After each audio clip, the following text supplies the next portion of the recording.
Cigarette గోదాములలో cigarette cotton బాక్సులను దొంగిలిస్తున్న ఘరానా మూటను పట్టుకున్న కామారెడ్డి పోలీసులు గత నెల 2 నెలల నుంచి సిగరెట్ గోదాములను టార్గెట్ చేసుకొని రాత్రిపూట నేరాలు చేస్తున్న ఇద్దరు పాత నేరస్తులైన కుమావత్ బుదాం అలియాస్ బాబు, కుమావత్ లక్ష్మణరావు అనే రాజస్థాన్కు చెందిన నేరస్తులను అరెస్ట్ చేసిన కామారెడ్డి టౌన్ పోలీసులు.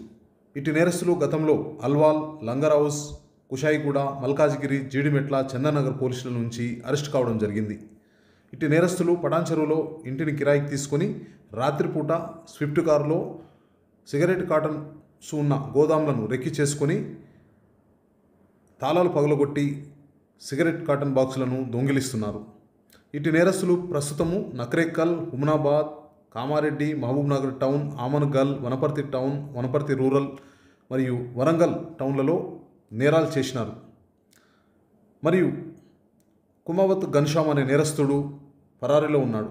ఇటు నేరస్తులను అరెస్ట్ చేసి వారి వద్ద నుంచి 8 లక్షల నగదును మరియు A2 యొక్క బ్యాంకు ఖాతా నుంచి 7.5 లక్షల నగదును మరియు వారి యొక్క సెల్ ఫోన్లను మరియు ఒక స్విఫ్ట్ కారును స్వాధీనం చేసుకోనైనది. ఇటు నేరస్తులను అరెస్ట్ చేసి జైలుకు పంపనైనది.